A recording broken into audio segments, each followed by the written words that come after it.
My name is Dr. Grace Telesco. My name is Dr. Grace Telesco. My name is Dr. Grace Telesco. I'm joined by Dr. Teresa Lily White, Dr. Lenore Walker, Mr. Ed Dentzel.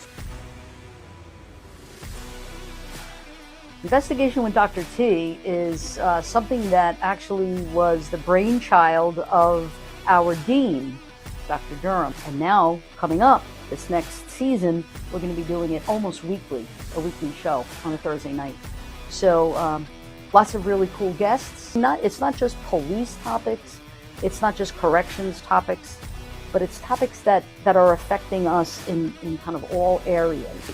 But one of the things that we hope to get across is raising awareness, educating about some of these really important topics like human trafficking, topics like disasters. We did a show, Confessions of a Serial Killer.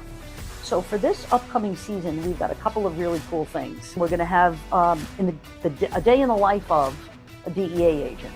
Another really cool one, which is really close to my heart, is going to be on September 11th.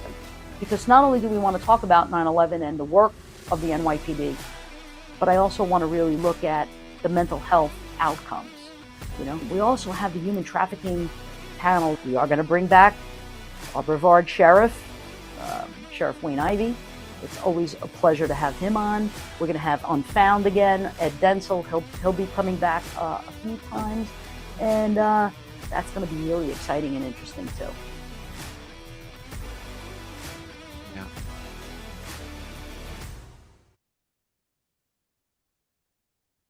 So welcome everybody. This is Dr. Grace Telesco, and we are live streaming from the Abraham Fischler College of Education School of Criminal Justice YouTube channel. And tonight is our second to last show for the season. We are going to be doing a show. We're skipping a couple of weeks because we have finals and, folks have to get their grades in. All the faculty have to get their grades in. So we're kind of really busy, slammed, crunch time. But December 14th, mark your calendar, and I'll announce it again at the end. We have a very special edition of Investigation with Dr. T featuring the Davie Police Department.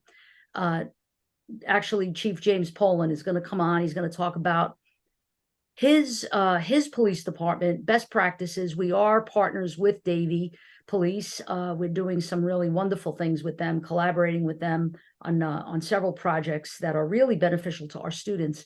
And I wanted to just plug away at Davie Police on December 14th and kind of share with you some of the recruitment strategies, because Davie is hiring. And so we'll share with you a little bit about the video. We made a recruitment video for them.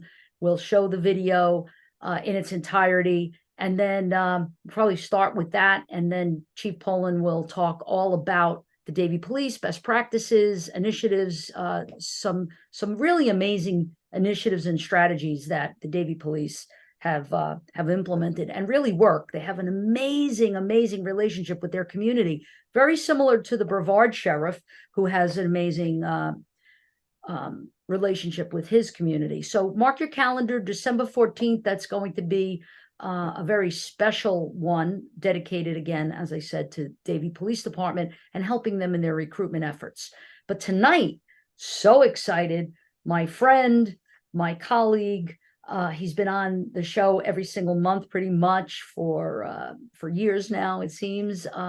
Mr. Ed Dentzel. He is a journalist, he is an actor, he is a filmmaker, and he's a podcaster, and he's a pretty famous guy, has a very strong following. I appreciate all of his followers that kind of come to the show tonight, and they're always very supportive and amazing. And I really appreciate them, and I appreciate him. And tonight, we're going to focus on the Colonial Parkway murders. And it's the disappearances of two victims, Sandra Hailey and Keith Call. I think that's how you say it, right, Ed? Keith That's Call. correct, yes, please. And one was in 1986 and the other is 1989. And many people believe that they're connected, but I won't tell you what Ed thinks, but you're going to find out in a minute. And so this show tonight is jam-packed with content.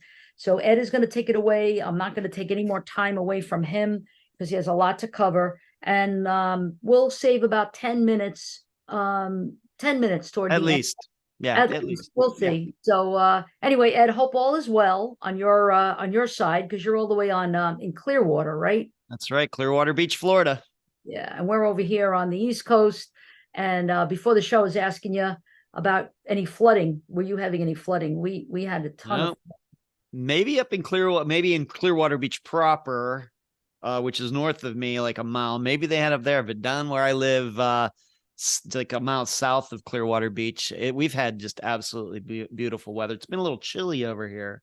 Oh, It's yeah? been perfect. It's Yeah. been beautiful. Yeah. Oh, that's great. We had so much water on campus, and you've been to our campus several Yeah. times now, Yeah. but we had so much water that you would have thought we were literally on a lake. Like, you know, they say don't go through flooded waters because you don't know if you might get stuck or swept away. But Yeah. we- Yeah, it's like you were in Venice, Italy, like you were on vacation last summer. It's like you were in Venice all over again, right? That's right. That's right. Anyway, Ed, I don't want to take up any more time away from you and this important content tonight. So I'm going to spotlight you and take it away. Great. Thank you. It's great to be here again. It's really nice. We've been able to do 3 shows now here in the fall semester of 2023. And so I've really enjoyed it. And of course, looking even forward to everything we're going to do next year, planning that all out for the spring semester of 2024. Maybe we can talk about that before we're done tonight.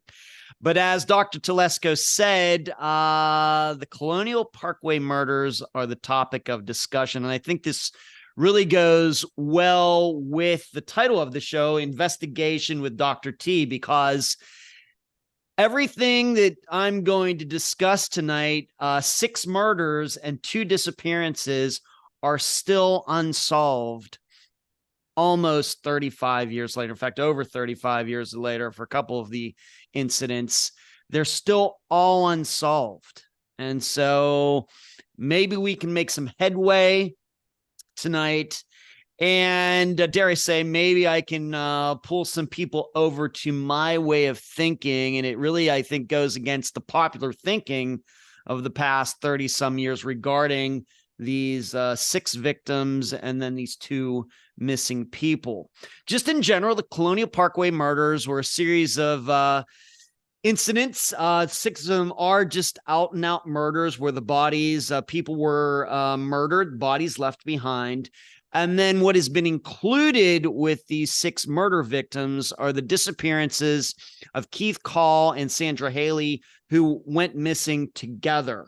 And this is generally accepted to be the 8 victims of what people now call the Colonial Parkway killer or murder, as in all of these murders, because I happen to believe Keith and Sandra were murdered as well, unfortunately. All the popular thinking has been they're all connected and all done by one person or a group of people. I'm going to try to convince you tonight that probably should not be the thinking. But these all happened between 1986 and 1989, and all are still unsolved. They are called the Colonial Parkway murders because there is a road called the Colonial Parkway there in Virginia that has a lot of history going back to colonial days, back to the Revolutionary War. Of course, Virginia, the state itself, of course, has a lot of history from that period of the creation of the United States. And there's Colonial Parkway. And we're also going to get into probably why that's probably not the best name for all of these incidents. And we have a map that we'll be showing you of why that is. We'll be pointing out some of this, and maybe this has been done due more to marketing purposes, for purposes of books and documentaries. But from an investigation point of view, the name is not appropriate at all. But my belief is none of these murders, the disappearances, are connected. And over the show, I'm going to tell you why. Now, my background regarding the Colonial Parkway murders, had heard about them for a long time. And I really never took a deep interest in them. I've always been more of a disappearance guy, going back to my childhood. And But then sometime in 2022, I know this is going to sound really strange, but sometime in the summer of 2022, I discovered, oh, wait a minute. They're not all murders. There are 2 disappearances as part of this killing spree. 2 disappearances are considered to be part of that. And I was like, well, disappearances are what I do. And I said, well, maybe I can make this disappearance of Keith, Colin, Sandra, Hailey an episode. And so starting in about August of 2022, I started looking at their disappearances, but using as best my best knowledge for murders, which isn't as, I don't really do murders on Unfound. We don't talk about DNA and murder weapons and such things. Did my best to look at these 6 murders where the bodies were left behind as well. And I started in August 22, and then a 2-part episode. I think it was easily over 4 hours. I think I divided it up in 2 different episodes at the end of 2022. So about a year ago, this 2-part episode came out where I went very deep into all of this. Well, tonight, we're just going to have to, given the time limitations, we're going to hit the main points. And then at the end, we're going to have a discussion. But that's how this all came together when I discovered that there were actually 2 disappearances, and that immediately piqued my interest. So I went back and I looked at news articles, several news articles way back at the time. And maybe we want to show a picture of some of those articles right now if we wanted to switch the screen. I went back using newspapers.com. Went back and looked at, there we go, some of the news articles, several articles written back in the late 1980s about all this. I also looked at a lot of other productions that have covered the murders and disappearances over the years. There is a book. I'm not going to mention this book because the author is not paying me to market it. I think the book is very good from a factual point of view, but I think the author toward the end of the book gets all of the analysis incorrect. And I actually had a back and forth with him a little bit on email last year regarding all of this. And I think the writer, frankly, in my opinion, he's a little bit of a snob and completely dismissed me as if I'm some piker or something. So there's no reason for me to market the book. I will just tell you that I've read it. And I thought the factual part of the book earlier in the book is pretty good. What I also discovered, there's been a thinking that, well, all of these murders, these disappearances were caused by somebody posing as a police officer. So a fake police officer pulling people over and killing them. I actually looked at that, went through the entire 80s into the 90s from Virginia, Delaware, and Maryland on newspapers.com.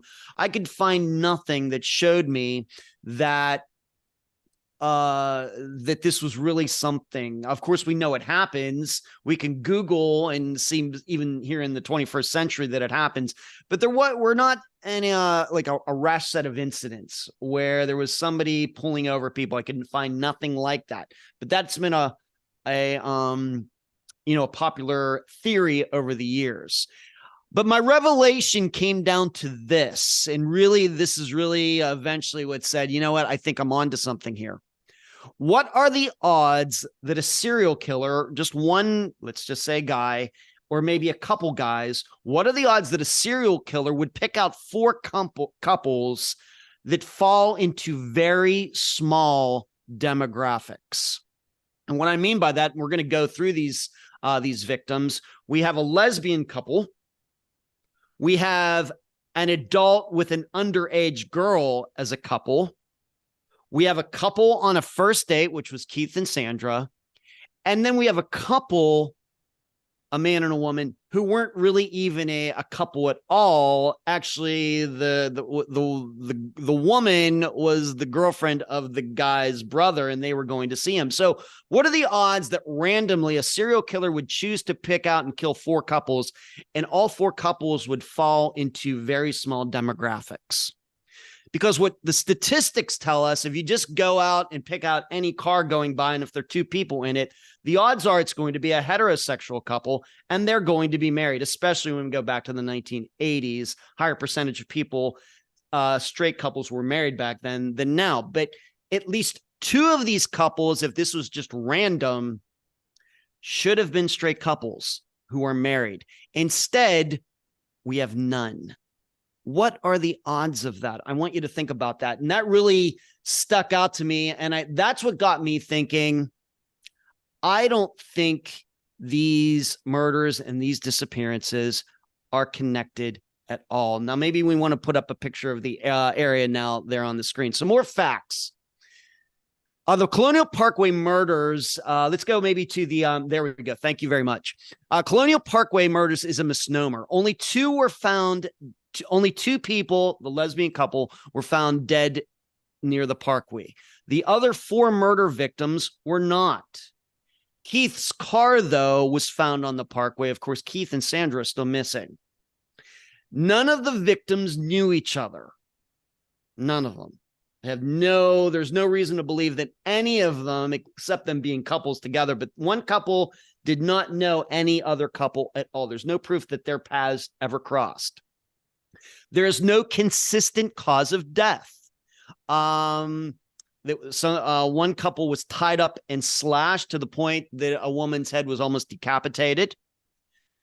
The other couple was shot execution style. And then the other couple, as best as they can tell, were stabbed to death. So slashing across the neck, a gun used, and then stabbing more traditional, like to the body, upper torso area. And the age range of these victims, it doesn't even necessarily fall into a very tight range. It's from 14 to 27. And so what you're looking at the picture, you can see how widespread the disappearance location or the murder locations are, and they're nowhere near each other. This is also something to keep in mind. This is also something that caught my eye, and we'll come back to the map in a little bit. Maybe we now want to put up the pictures of Rebecca and Kathy. I'm just going to read to you. This just comes directly from Wikipedia. I don't mind mentioning it. We're just going to go over the generalities of each of these murders, along with a little bit of my insight.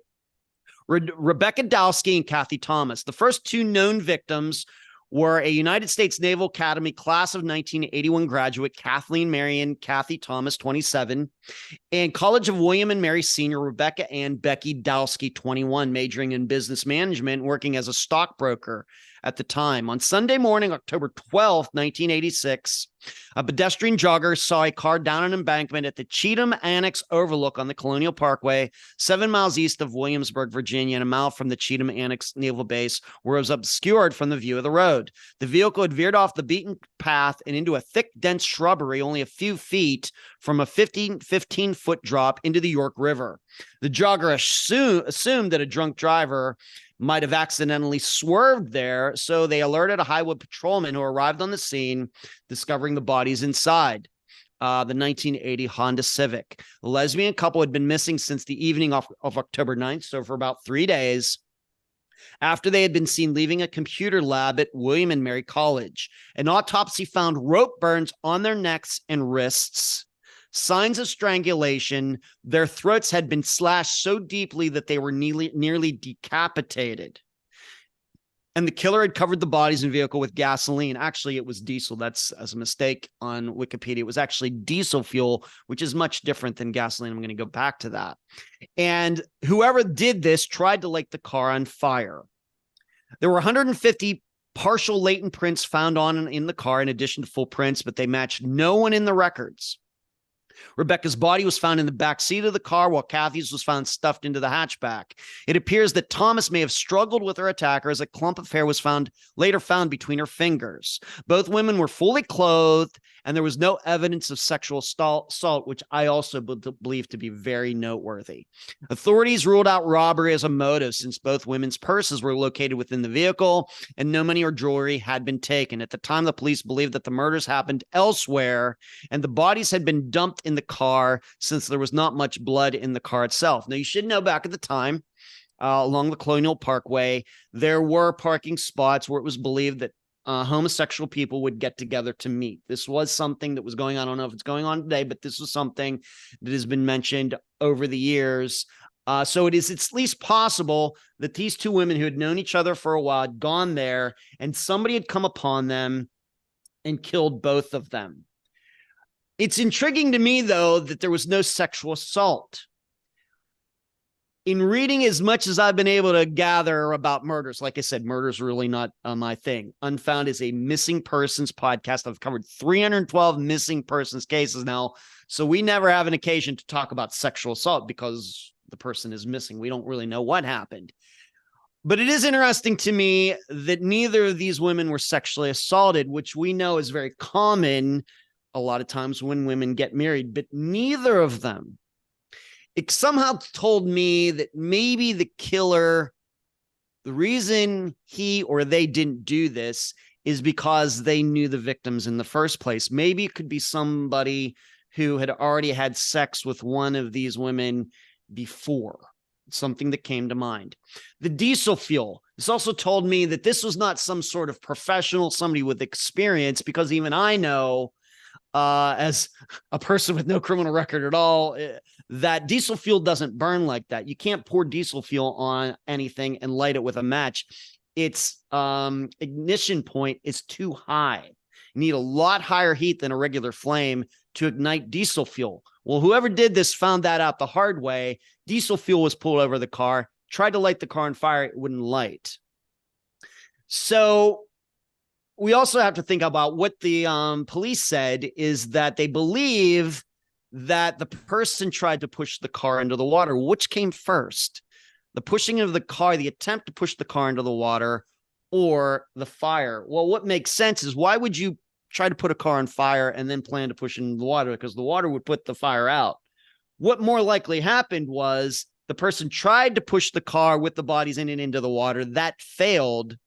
So the person, as a last resort to get rid of evidence or whatever, tried to light the car on fire. And of course, that wasn't successful. And when that didn't happen, the person just hightailed it out of it. I think this is still very, very noteworthy. And we have to realize, at least in the United States, even today, diesel fuel compared to gasoline, we still have way more gasoline cars than we do diesel vehicles, even today. Europe, a little more closer to 50-50. In the United States, even with electrical vehicles, we are still very much a gasoline country. Now, what did I discover, though? We might want to put up the picture of the car now that we've gotten to see these two victims. There you go. That is the actual car where these murders were committed. And it turns out, in reading that book in some other places, what do you know? Kathy Thomas, although she was now in this relationship, she had a ex-boyfriend / fiance. And it turns out that he was an overtly religious type. What do you know? And also, being that there was no robbery or anything, which the person would have had a chance to do this, to steal anything he or they wanted, nothing was stolen, which I think also tells us that these murders, along with no sexual assault, these murders were very personal, on top of the fact that their throats were slit, which is a very, very, a lot of anger or something going on there. So those are the murders, once again, still unsolved, of Rebecca Dowski and Kathy Thomas. That takes us to the next couple, David Knobling, Knobling, and Robin Edwards. To remind you, Kathy and Rebecca were murdered somewhere around October 9th of 1986. So almost a full year later, on September 23rd, 1987, Virginia salesman David Lee Knobling, 20, and 8th grade Huntington middle school student Robin Margaret Edwards, he's 20, she's 14. We can go to their pictures now if you'd like. Were found shot to death, thank you, around 100 feet away after being washed ashore with the tide in the Ragged Island Wildlife Refuge on the south shore of the James River, not the York River, the James River, in Smithfield, Virginia. The two victims were last seen on September 19th, so they were discovered 4 years after they were last seen. On September 19th, 1987, after the young couple had met in an arcade, and Robin had snuck out later, so she went home and then snuck out a bedroom window or something to be with David.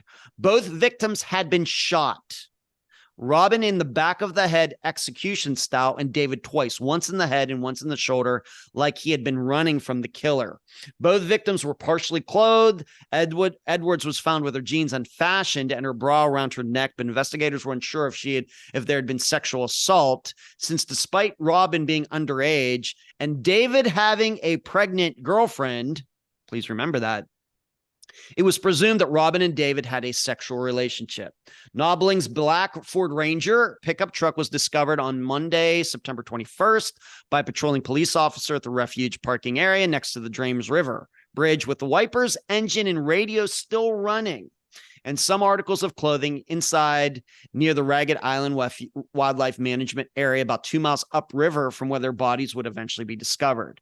The officer found the black Ford Ranger with both doors open and the driver's window partially rolled down, which caused police to believe that the perpetrator had possibly been posing as or was some type of uniformed officer. This is why I brought this up very early on in the discussion. This is where this whole idea that there was somebody riding around maybe in something that looked like a police car, pulling people over. The lesbian couple, and then this couple we're talking about now, and even in the other couples we'll be talking about here in a little bit, this is where that idea got started. There were 2 pairs of underwear, shoes, and Nobling's wallet were found in the car, which ruled out robbery as a probable motive. So once again, first murders, no robbery. Second murders, no robbery, even though it seems like the killers would have had all the time in the world to do this. 3 days later, the 2 bodies were discovered by Nobling's father and a search party along the water's edge of the James River, not the York River, where that car was almost pushed into the water. Authorities immediately linked the double murder of Nobling and Edwards. It's very noteworthy. Immediately linked, this is according to Wikipedia, to the murders of Dowski and Thomas 11 months previously, because although their deaths did not occur on the Colonial Parkway, both sets of victims were couples who had been killed at or around Lovers Lane areas, and the 2 locations were only about 30-minute drive apart. To me, 30 minutes is not close. Now, we go out on the road, 30 minutes can go by pretty fast. We have to realize it's only 30 minutes, but if you're on the highway or somewhere, that's like 30 miles, 35 miles, 40 miles if you're going 75 miles an hour. That's not close. It's 30, 45. It's not close. But they thought it was close. This is very strange. I don't get this. But maybe we want to put up the picture of the truck now. But yes, you heard right. She was 14, he was 20, and yes, he had a pregnant girlfriend. And in fact, that very same night that David ended up with Robin, he had been with his pregnant girlfriend earlier that evening. And somehow had known, I don't have it in my notes here, but somehow he had already known about Robin.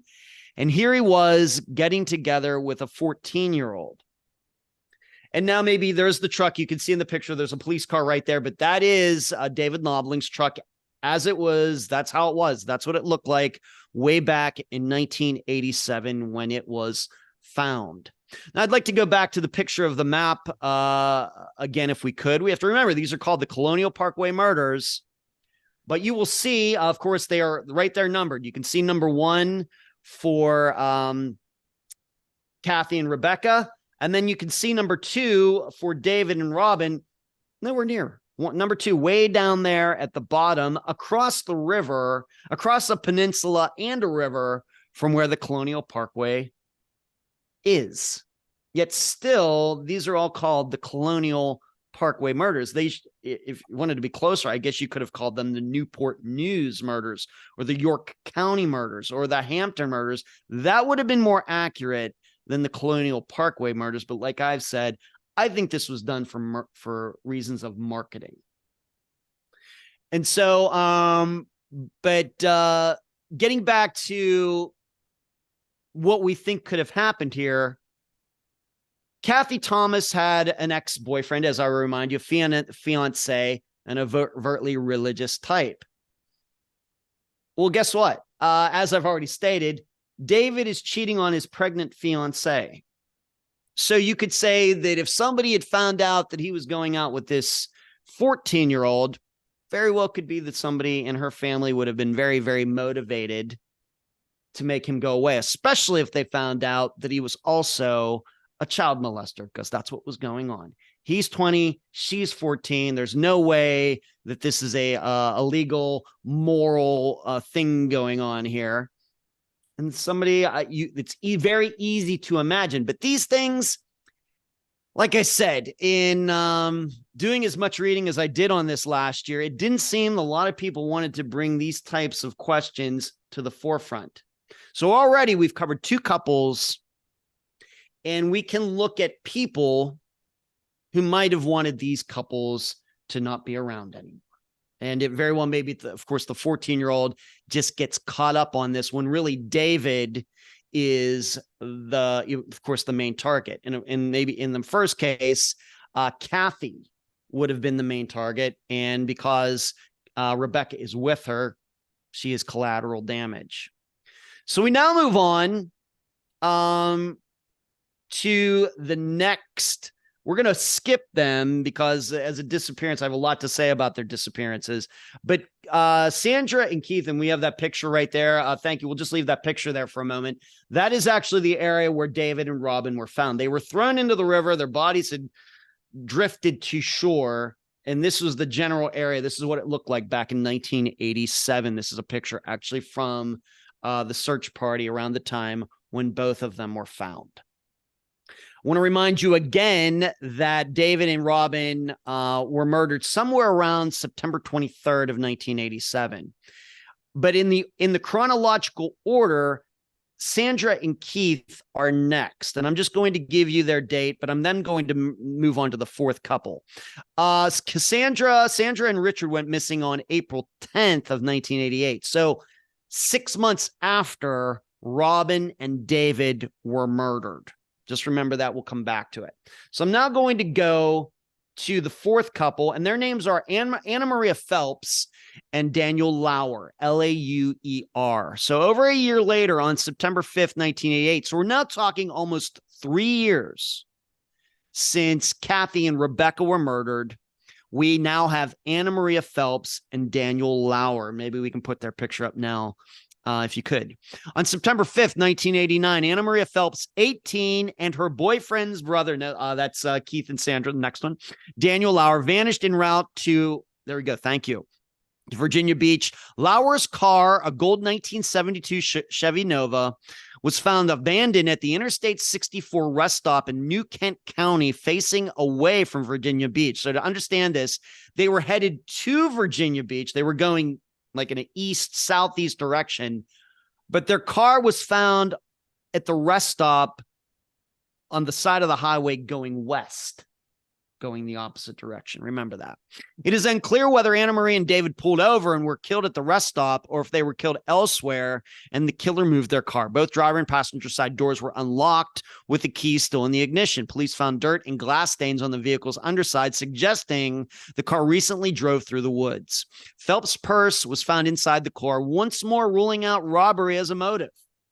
So now we have 3 out-and-out murders where bodies are left behind. We'll get to where they were found here shortly. No robbery. And seemingly, a killer or killers would have had plenty of time to do this. On October 19th, so 45 days later, the skeletonized bodies of Phelps and Lauer were found in a wooded area by hunters along I-64 between Williamsburg and Richmond. The bodies were covered in an electric blanket from Daniel's car and were badly decomposed, which made it impossible to determine either the cause of death or whether there had been sexual assault.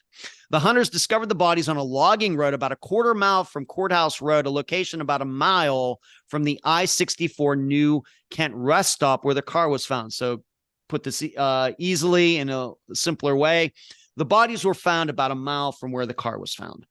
Even though the cause of death could not be determined due to the badly decomposed bodies, there appeared to be stab marks on Anna Maria's bones and to her abdomen, suggesting that she had been stabbed to death. So once again, we have a third different kind of method of death. We started out with 2 decapitations. We went to 2 execution-style murders with a gun.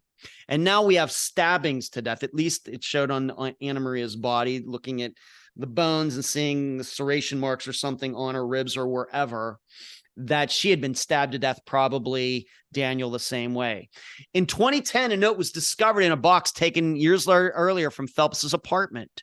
The note, which was undated and purportedly written by Phelps, indicated she was to meet someone in a blue van at a rest stop. While the Virginia State Police claimed the information in this note was previously examined, one of the state police investigators working during the 1989 Phelps-Lauer murders told a TV reporter that he was unaware of the existence of this note. So we can now go maybe to the picture, that kind of wildlife picture. Thank you. There we go. This is a picture of where the bodies were found. We have to remember, these two were not a couple. Anna Maria was dating Daniel's brother, and they were going to meet Daniel's brother in Virginia Beach. They were on a trip when this happened. So we have one couple, Kathy and Rebecca. We have one kind of couple, which we'll get to, Keith and Sandra. We have one immoral and legal couple, Robin and Daniel. And then we have a couple, these two, who weren't a couple at all. They just happened to be riding in the same car together. So I want to bring up this the picture of the map again, if we could. And so we're going to get to number 3, which is the disappearances. But look at this. We have the Colonial Parkway murder, which is that yellowish orange little line, squirrely line in the middle. Surely Rebecca and Kathy were there. That's where their car was. That's where they were found. But look at number 2 and look at number 4. Nowhere near the Colonial Parkway murders, but still, those two sets of murders are considered to be under the title of the Colonial Parkway murders. It makes no sense. I hate stuff like this. So just keep that in mind. That is where they were found. And in fact, had they been going, I think, where everybody thought they were going, I'm not sure that Anna Maria and Daniel would have come anywhere near the Colonial Parkway if they had ended up where they were going. Now, you should know something. You're probably figuring, well, we know maybe about Kathy and Rebecca, what happened there. It could be this ex-boyfriend, ex-fiance, maybe. And with Robin and David, well, it could be somebody in his fiance's family not too happy about what he's doing. Then what would be the motivation for the murders if somebody who knew Anna Maria and Daniel? Well, it turns out very popular ideas. Anna Maria and Daniel were meeting up some people to do a drug deal. That they were going to stop at that rest stop to get drugs before going to Virginia Beach. And it was a drug deal gone bad, which we all know, especially here in the 21st century, how common that is. So it's a very good idea of probably what could have happened there. So now we go to Sandra Hailey, and Richard Call, or as he went by his middle name, Keith Call. We can now bring up their pictures. On April 10th, 1988, so 6 months after the second murders occurred, Christopher Newport University students, which is in Newport News, Virginia, Cassandra Lee Hailey, 18, and Richard Keith Call, 20, were reported missing. Hailey left her family's residence in Grafton, Virginia on April 9th, 1988, when Call picked her up for their first date. And they planned to spend the day together. The couple traveled to Call's red 1982 Celica. It was their first date together, and Call's first date since he broke up with his girlfriend of nearly 4 years. And you should know I've gotten to speak to Keith's girlfriend at the time, or ex-girlfriend. Her name is Selena. She's fantastic. They were last seen attending a party in the University Square area in Newport News, Virginia at 1:30 a.m. on April 10th. The belief is they were leaving this party. He was going to take her home, and then he was going to go home. Neither of them reached their homes. Call's unoccupied vehicle was reported abandoned at the York River Overlook on the Colonial Parkway in Yorktown, Virginia at 7 a.m. on April 10th, so the very next morning. 2 hours after it was found, the keys were on the driver's seat and a watch and eyeglasses were on the dashboard. Nearly all of the clothing Call was wearing, including his underwear, was also found in the back of the car, as were some of Hailey's clothes and her underwear. Police later confirmed that it was the same clothing Richard and Cassandra wore the night they disappeared. Her purse and Call's wallet were missing, so they might think of a robbery motive here. Their bodies have never been found, but both are presumed dead. Police dogs tracked the two students sent to the York River shoreline. Authorities initially believed they had gone swimming and drowned. I'll get to that. But an extensive search of the river turned up no sign of them, and foul play is suspected. Now, important thing to remember, there were other people who went into the York and James Rivers by accident or suicides during that time, and all of those people were found. So if we're to believe, then why is it, if these two went into the river, into the York River, why weren't they found? Now, you have to remember, this is April in Virginia. There is no reasonable expectation that these two ever would have thought about going into the York River skinny dipping in April in Virginia when it would have been 40 degrees out. It is unreasonable to think that. As far as the police dogs, we've gone over and over on Unfound, where dogs make more mistakes than their usefulness. That is my attitude toward them. They get so many things wrong. Love dogs. We were just looking at Dr. Telesco's new pup. Yeah, please. No, Please. I'm just going to say disparaging comments towards dogs. I won't allow it. Well, for working dogs, but for I was just going to say, I love animals. Everybody knows this. But, of course, I know Dr. Telesco is joking around. This is serious business. And we have to look at results. We're always looking at results. And I've covered 312 disappearances, and it's amazing how dogs, when disappearances are solved, how initially at the time when searches were first conducted, dogs got it totally wrong. They go in the opposite direction and everything else. It's very common. That's my experience. I'm here to tell you about it. So I don't think it's reasonable to think that they suddenly decided, instead of going home, that they went out of their way, went up there, took their clothes up, jumped into the river. They were not drunk. They were doing a little bit of drinking. I realized the drinking age was 21 at the time. They were doing something they shouldn't have been doing. But I actually got to speak to two people who were at the party that night. And neither of them said either Sandra or Keith were drunk at all. In fact, these people could remember them leaving this party way back from 1988. Remember, if you could put the map up again, thank you. It was their first date. They had met in a class. Keith and his Selena, her name, kind of were on the outs a little bit, but she told me she had full expectation that she and he were going to be getting back together. To put it in friends' terms, they were on a break. And we'll get into Sandra's relationship history in a second, but they met at college. That evening, they had first gone to dinner or something. They went to a movie, and then they went to this party on the campus at somebody's apartment on the campus of this school in Virginia. And there were many, many typical college party, just think of one like Animal House or whatever in your head. Now, where the car was found, we're looking at it up at those little markings, I guess what we would call the C location on this map. This was well out of the way of where both of them lived. Sandra actually lived very close to the campus, so to take her home, he just had to drive a few minutes. Whereas Keith lived across the bridge on the other side of the York River. There's no reason he would have ever had to have driven on the Colonial Parkway at all to get home. No reason. Zero. But that's where his car was found with clothes in it. Really don't have time to go into a lot of the strange things about how park rangers from the area took the clothes out and then brought them back. Also, there is the story that Keith's father happened upon the car by accident doing his work early that morning, and before he even knew that his son was missing. So you should go back, listen to those Unfound episodes from the end of last year to get the full complete picture.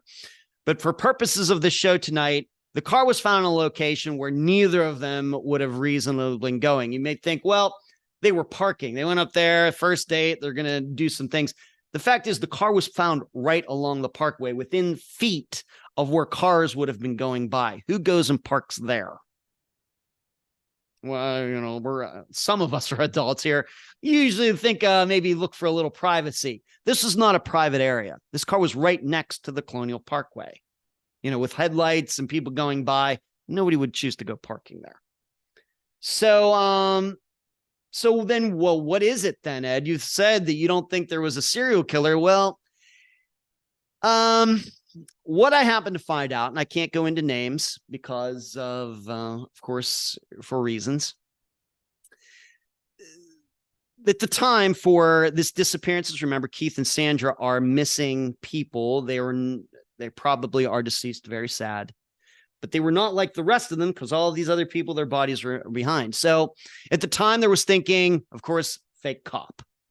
Did they go skinny dipping, or did they really go parking and get caught? These were all things that were going through law enforcement's heads. And as you can see from what I just read, they were actually entertaining the idea these two kids jumped into 40-degree water to go skinny dipping at like 2 a.m. It just doesn't seem reasonable to me. But I could find, as I've already stated, no stories of fake cops in the area at the time, at least not to the point that it was making news. It was not a rash set of incidents, nothing like that. There were no signs of violence in the car, but most of their clothes were in the car. And so, of course, my thinking is somebody wanted to make it look like they went skinny dipping, but actually it was something else.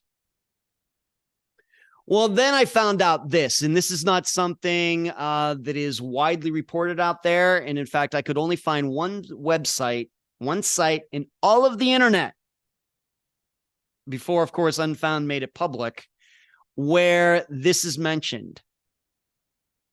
At that party that night, just happened to be Sandra's secret ex-boyfriend. Just happened to be at the same party. The boyfriend that she had in high school, who was a secret, and I really don't want to go into that. He happened to be at that same party. He wasn't even out of high school yet, but he was at that party, at this college party. He was there. And she shows up with another guy. This cannot be a coincidence. I've convinced myself. Now, you should know, for purposes of my podcast, I interviewed Keith's brother and sister, and I interviewed Sandra's sister. So the family fully supports in everything I'm saying here and what I did with the episode. I'm inclined to believe that it was Sandra's idea to go to the party that night because she knew her ex-boyfriend, maybe even some may say current boyfriend, was going to be there. This guy was locally famous at the time. Then he became nationally famous. Yes, really, that's all I can say. I can end the names. And he was famous enough at the time that he actually did interviews. And do you know, not once did he ever mention that his ex-girlfriend was missing. He did an interview for a local paper in the area 2 weeks after Keith's car was found, and everybody knew Keith and Sandra were missing. Did not say one word about her and never has. And I urge you to remind everybody, relationships are the #1 cause of disappearances. 312 episodes of Disappearances of Unfound. That is overwhelmingly the situation. So maybe we can put the last, the 8 up there again. And so my conclusion, there's much more reason to believe these are separate crimes than part of some serial killing spree. Why? No similarities between the crimes. At least one victim in each couple had somebody who wanted that person dead, or a criminal transaction was being performed.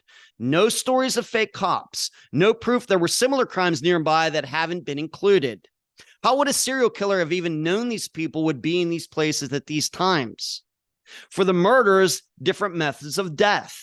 Lots of crimes were committed in that area at the time, but tunnel vision has caused people to focus on these, and whereas most of those others were solved. And I once again bring up the rarity of these couples. What are the odds that a random serial killer wanted to kill couples and he would pick 4 couples who are rare? One lesbian couple, one couple, an adult with a minor, a couple who isn't really a couple, and a couple on a first date. What are the odds? I say the odds are pretty low. Not very like Powerball numbers, but down there. In essence, overall, I'm saying the whole thinking about the Colonial Parkway murders over the last 30 some years has been more about marketing and reporting than problem solving. And that concludes my presentation. I'm ready for questions and comments and everything else, if everybody else is ready.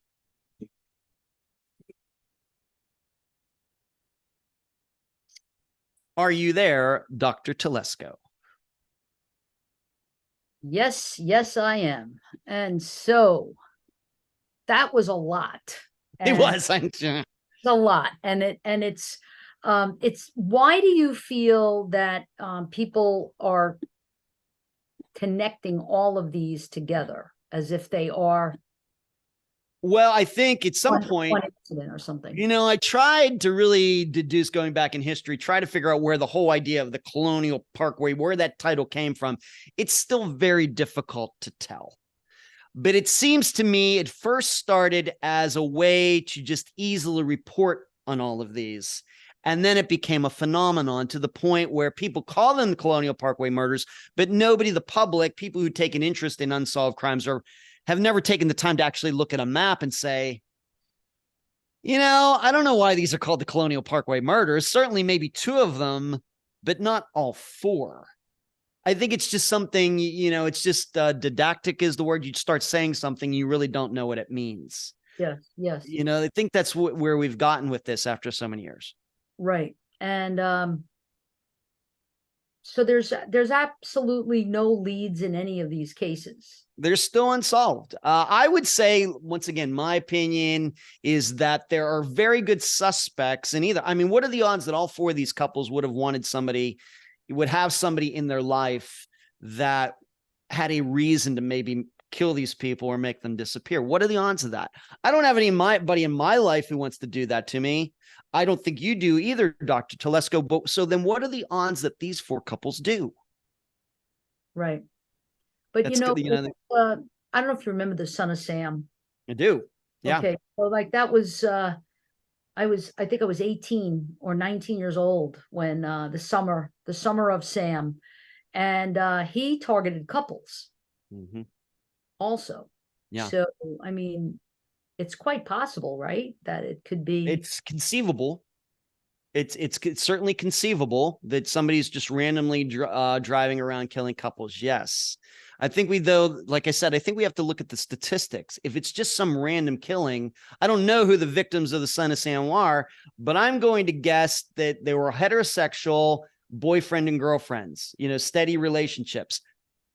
None of we have a lesbian couple who was a couple, but the heterosexual couples weren't really couples at all. But what are the odds of that?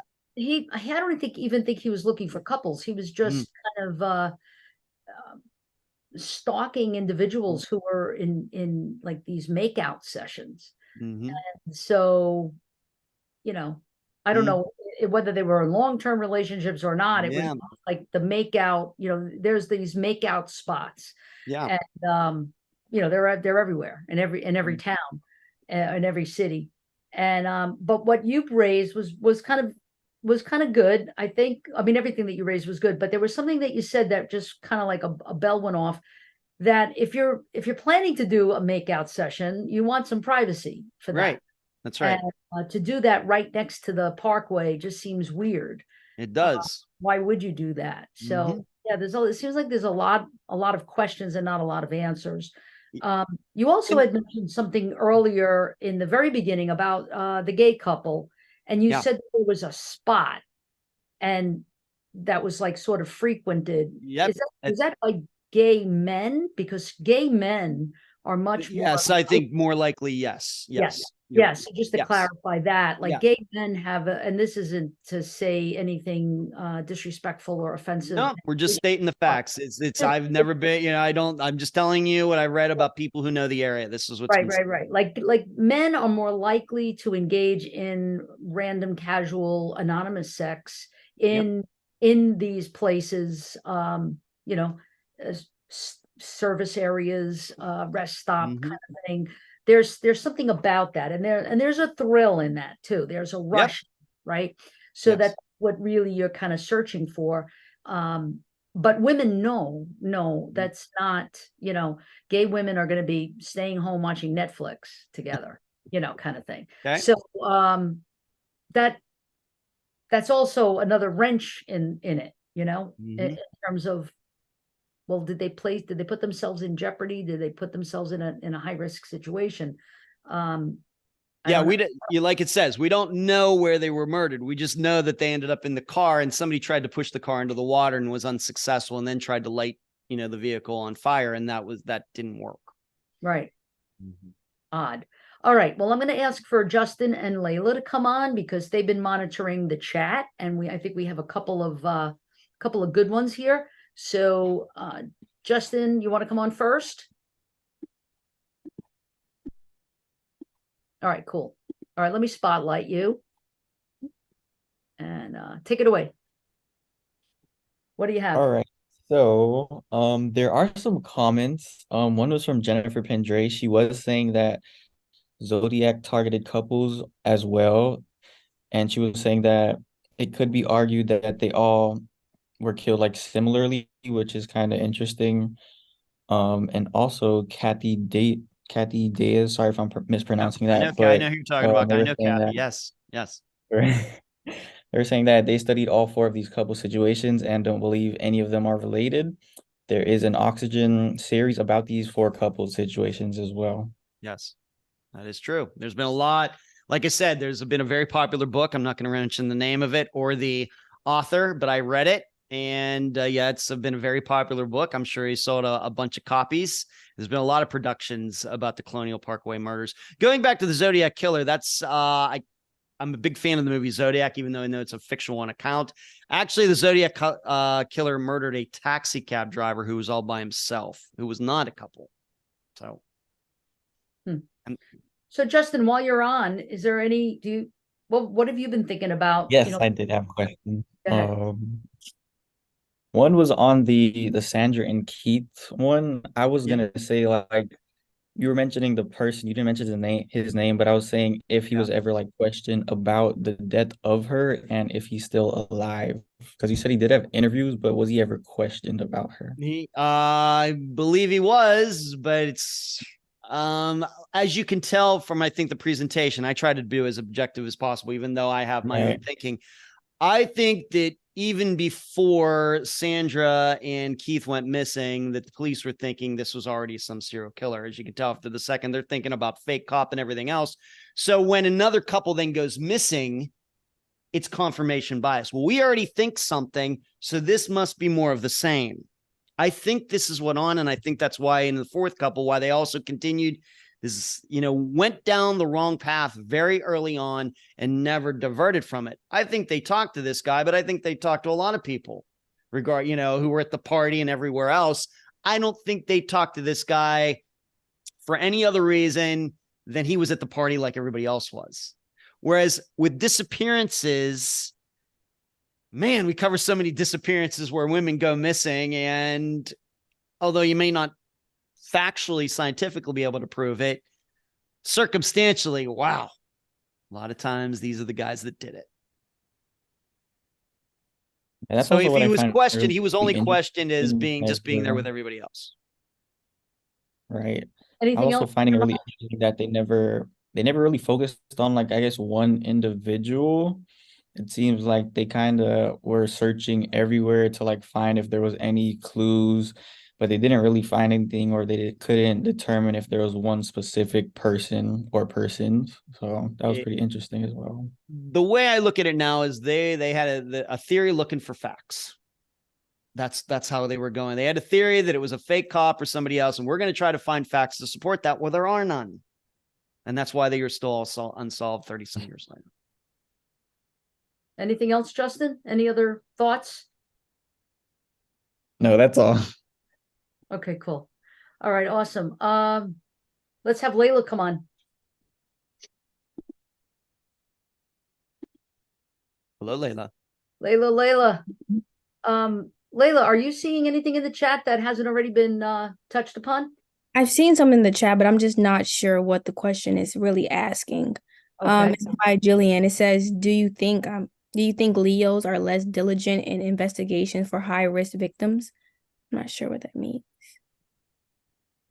Law Legal? enforcement officers? Oh yeah. Law enforcement officers. There's nothing that I saw regarding if you're talking about the lesbian couple or the couple where the guy was with the underage, something like that. I saw nothing like this. It seems to me that they really tried to figure out what was going on here, that nobody's sexuality, there was no bias regarding sexuality or sexual preference or anything else. I just think that they were flummoxed and they got the wrong idea in their head initially and weren't willing to deviate from it. I think from a police standpoint, though, I think they treated everybody the same, as far as I can tell. Anything on your mind, Layla, while you're listening to this? Honestly, I thought it was really interesting. I like the way that you kind of divided it, Ed, to make it more understanding, because I can see why people would try to place it all under this one big, huge topic. Mm-hmm. But the way that you kind of explained, I feel like, I don't know, I'm questioning too, like, what's the motives of who done it? You know what I mean? But not really a question. I'm just more like processing it. It's really So it's a wide area. It's, there's no certain demographic that was picked out. It's a misnomer for the entire existence of these crimes and things. And I think that's only served to make it more complicated to solve. Right. Literally. Awesome. And Layla put together the visuals. Thank you. I appreciate it. Thank you for posting up pictures. I think that can help, especially the map. I think obviously the pictures, you want to know these people see them. But Right. I thank you. The maps are, I think, are very important to this because it shows Colonial Parkway murders. You could call these things anything else, and it would make more sense than that. Yeah. I love the visual aid. It was Yeah. awesome. Yeah. Well, it was awesome because you put it together. So thank you. Thank you for that. Okay. So thank you so much, Ed. I know that we have you next season for, I think we have 4 shows dedicated to you, right? Yep. Okay. One of them is always going to be, we always like doing the anatomy of a missing persons case. We love, seeing how sausage is made, Yes. So that's like a really sure. good one. And, you and I could talk maybe after the show now, like kind of hang back and just see what are some of the cases that you'd like to look at next season, which begins right away. Well, I think we already have January planned out. We're going to go back to September 11th. It's not a disappearance I've featured on Unfound, but I think our plan is to discuss. I'm going to bring the disappearance side of it to the discussion. You're going to bring the 9/11 side, and we're going to talk about the disappearance of Sneha Phillips. Excellent. That's what we're going to do. Yep. Yeah. Awesome. Well, have a wonderful holiday. We have a whole bunch of holidays coming now in December, We do. Yeah. From winter solstice and Kwanzaa and Christmas and Hanukkah. So anyway, Yule, the pagans. Yeah. Anyway, Yes. have a very, very happy holiday, and we will definitely talk.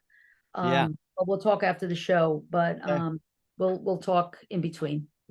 Great being here. I love being here. Thank you for allowing me to present my argument regarding the Colonial Parkway murders. Thank you, as always. So just stand by, Ed, 1 second. So thank you, everybody, for joining. Thanks to our deans. Thank you to our main dean, Dr. Durham. Thank you to our executive dean, Dr. Kushner, and our associate dean of the School of Criminal Justice, Dr. Castro, Marcelo Castro, and for all of their support, throughout, for all of our programming. Big thank you to Justin and to Layla. I was going to say Jayla. That's funny. If you guys were a couple, that would be a cool name for you guys. Jayla. You like that? Jaila. I'm sure Justin is like, no, I don't like that. And Layla doesn't like it either. But I'm just kidding. Anyway, thank you to Justin and Layla for all of their work throughout this season, putting the shows together. And we do have some really, really cool stuff that's going to be happening next season. For those who are listening now, I'll say it now. And we'll also, again, kind of plug on December 14th. Don't forget, that is our actual last show, December 14th at 7:00. And that's going to be, again, Chief James Poland from the Davie Police Department to talk about best practices in policing, but more importantly, sort of plug Davie and their recruitment drive, their recruitment effort. But next, Layla and Justin, could you guys come on so we could just like kind of share we could just bounce back and forth. We don't have to give the dates, but if you don't mind, just sort of off the top of your head, tell me, and I'll jump in too. Just to give our audience and our followers an idea of what's up for next season. Justin, you want to go? Yeah, I can go. So we do have a mixture of a lot of judges, and we also have a lot of people specialized in the courts. But just to give like a sneak peek, we do have Sharon Plotkin, who is a medical legal death investigator. We also have Catalina Avalos, who is a NSU alum, and now she's a judge of the 11th Circuit Courts, I believe. That's just like a little sneak peek of January. I don't know if you want me to continue with the Go rest. ahead, Or, Layla. Any that you want to plug?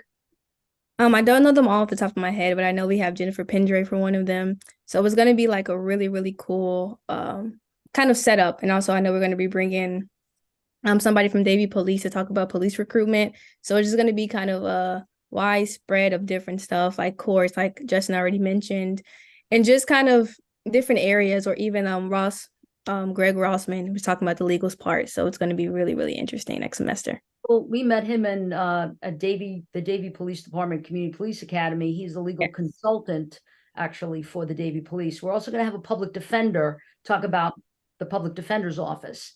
And of course, you already mentioned the state attorney Pryor. State Attorney Pryor is going to be on the show. And yeah, we have the forensics piece is Sharon Plotkin. And, she's now an adjunct for us. And she's going to be teaching in the master's program, teaching a couple of forensics courses. I think she's teaching something crime scene, and she's teaching firearms and fingerprint, something like that. But it's really great that we have her as an addition to our faculty now. And so that's it. I know that we are not going to see Layla or Justin for the December 14th show, unless Justin surprises me and comes on. But otherwise, they have big plans, and we'll definitely see them in January. So happy holidays, everybody. But I do hope that you will all join me for December 14th.